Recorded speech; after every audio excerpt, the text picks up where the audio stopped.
resolvi fazer mais um vídeo para ficar bem didático e de tal maneira que não fique dúvidas com relação à questão do dízimo. Ele foi dividido em três partes, né? Antes da existência da lei, né, que vai abranger duas circunstâncias, uma com Abraão, outra com Jacó, durante a lei e depois da lei, com a vinda do Messias. Espero que seja mais didático, né, e seja mais nítido o entendimento para vocês que estão aí acompanhando os nossos vídeos. Então, o que nós temos antes da existência da lei?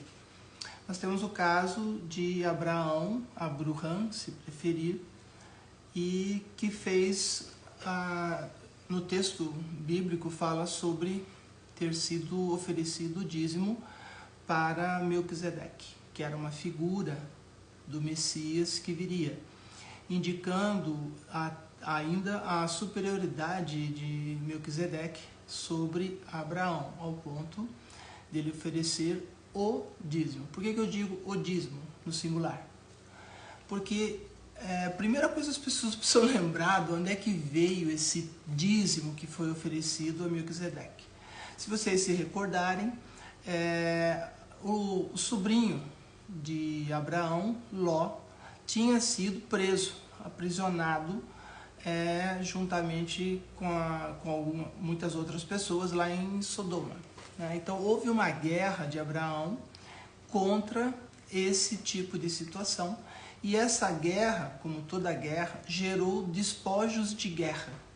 Despojos de guerra é aquilo que é obtido pelo vencedor da guerra sobre o seu derrotado. E, no caso, além de recuperar Ló e aquelas outras pessoas do povo que estavam com ele, ele também obteve, vamos dizer assim, resultado dessa vitória, despojos dessa vitória, dessa guerra. Desses despojos é que foi retirado o dízimo. Isso é para separar um entendimento confuso com relação a esse dízimo que foi ofertado por Abraão. Muitos dizem que Abraão dizimou por fé, o que é uma inverdade. Por que é uma inverdade?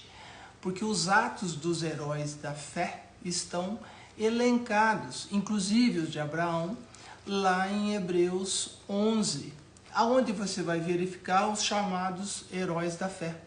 E observe que entre os atos de fé desses heróis da fé, jamais foi contado o dízimo como um deles. Portanto, alguém disser hoje que deve recolher o que recolhe por causa da fé, o dízimo, é uma incoerência sem tamanho e é um auto-engano, porque não é o que a Escritura afirma sobre isso.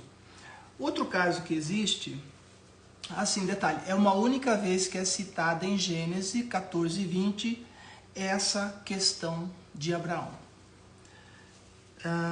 Então assim, por isso que não é, tem muitas coisas que as pessoas, essas lideranças, seja as pessoas que leem superficialmente as escrituras, elas têm aquela história de achar ou supor alguma coisa.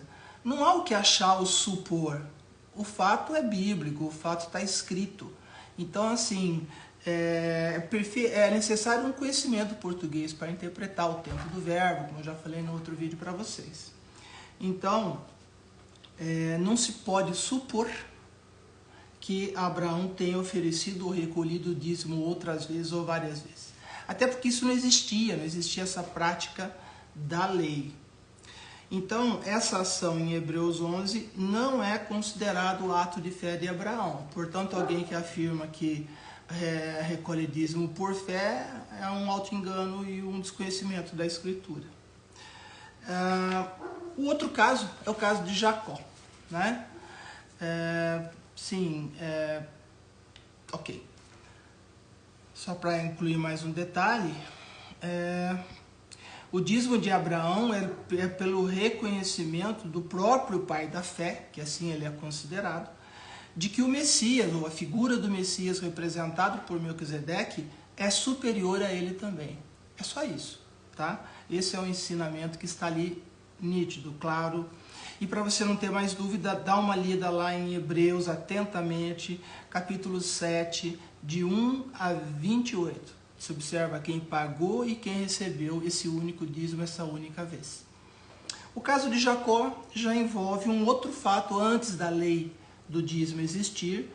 Quando Jacó, por conta própria, prometeu dar o dízimo ao Eterno, ele fez um voto. O voto é algo pessoal, individual de Jacó. Você pode fazer um voto individual a qualquer momento, se quiser. Claro que nem é conveniente, porque tem que cumprir, né? Do contrário, você incorre no erro de prometer algo e não cumprir. No caso de Jacó, é um voto pessoal dele, e o voto é uma atitude individual e isolada de alguém para com o Eterno. E não se constitui doutrina. Então, assim, é importante fazer essa separação por causa dessas teologias que existem aí, né? Então no caso de Jacó, foi uma negociação pessoal dele, de Jacó com o Eterno, né? Embora o Eterno pudesse abençoá-lo gratuitamente, como fez, né? Só para diferenciar, falamos sobre antes da lei, durante a lei. Então aqui fica um recado, né, às pessoas que são viciadas em citar Malaquias. Então é preciso lembrar para essas pessoas que hoje, segundo Paulo, estamos na vigência da fé e não na vigência da lei. É importante também para abrir os olhos, né, de quem se esquece disso e está sendo iludido por pregações de dízimos com base na lei. Então, some-se a essa informação o seguinte: o dízimo na lei, primeiro, não era mensal, sim anual e trianual. Então, assim, na verdade, essa cobrança mensal do dízimo não é nem bíblica. Alguém criou um critério aí, que não é o que está escrito sobre o dízimo nas Escrituras, que é anual e trianual. O dízimo na lei nunca foi entregue em dinheiro para ninguém. Nunca. Depois vou citar as passagens para você conferir. Malaquias, tão citado, estava debaixo da lei, mas você não está hoje. Na vigência da lei, o dízimo só podia ser entregue lá onde tivesse o nome do Eterno, a casa onde tivesse o nome do Eterno, que no caso era o templo, e o templo ficava em Jerusalém. Então não podia ser dinheiro. Isso é um ponto importantíssimo. Ele deveria ser consumido. Ninguém consome dinheiro, se consome comida. Consumido pelos próprios dizimistas diante dos levitas, lá no templo. E com a participação dos levitas, que eram sacerdotes segundo a ordem de Levi, encarregados do templo em Jerusalém. Então, assim, o erro de se recolher dízimos, primeiro grande erro, o sacerdócio levítico mudou para o sacerdócio do Messias. O Messias estabeleceu um reino de sacerdotes segundo o sacerdócio dele e não segundo o sacerdócio levítico. Então você tem que se encontrar em que sacerdócio você está, em quem você está se fundamentando. Outra coisa, o dízimo da lei, ele não pode ser entregue em nenhum país, nem lugar de todo o continente americano, nem todo o continente europeu, e nem em nenhum lugar que não seja o lugar designado pelo Eterno. Dízimo da lei, repetindo, é anual, trianual. E para quem não está debaixo da lei, segundo Paulo ensina, ele está morto para a lei e vivo no Messias. Quem paga dízimos da lei está negando a própria fé. Por quê? Por que isso está acontecendo? Ou você está morto para a lei, ou você vive pela fé. São duas opções. É claro que você escolhe o que você quer, né? Mas é simples assim. Então, você leia a frequência e o lugar, de acordo com a lei, onde eram apresentados os dízimos e o que era feito com eles. Aonde? Vou passar as passagens para vocês aqui. Deuteronômio, capítulo 12, do versículo 4 até o 14. Deuteronômio, capítulo 12, do versículo 17 até o 19. Deuteronômio, capítulo 14, do versículo 22 até o versículo 29. Notaram aí? Confere, por favor, depois, né? Então, assim, daqui para frente, que ninguém permita ser enganado por pregações de dízimo em dinheiro. Mensalmente, ou que fique aterrorizado com ameaças caso não paguem esse dízimo. Porque, segundo Paulo, você vive pela fé e está morto para a lei. Os enganadores, contrários aos ensinos de Paulo, são especialistas em conseguir os seus objetivos através da intimidação, injetando medo nas pessoas e escravizando pessoas pelo medo, em especial por meio dessa péssima interpretação de Malaquias. Isso nós falamos durante a vigência da lei. E depois da vigência da lei nós vamos falar agora. Não há registros de ensino sobre dízimo da parte dos emissários do Messias que foram preparados pelo próprio Messias para pregar as boas novas na chamada Nova Aliança. No entanto, vamos lá verificar. Então leia atentamente Atos 15, capítulo, versículo de 8 a 11. Lembrando que a prática do dízimo ela foi abolida junto com a lei e não no Concílio de Jerusalém, mas no Concílio de Jerusalém esse assunto é tratado também. Atos 15, 5 e Atos 15, 23 e 29. Leia também como é que os gentios, e se você não é judeu de nascimento, você só pode ser gentil, receberam essa notícia em Atos 15, 31.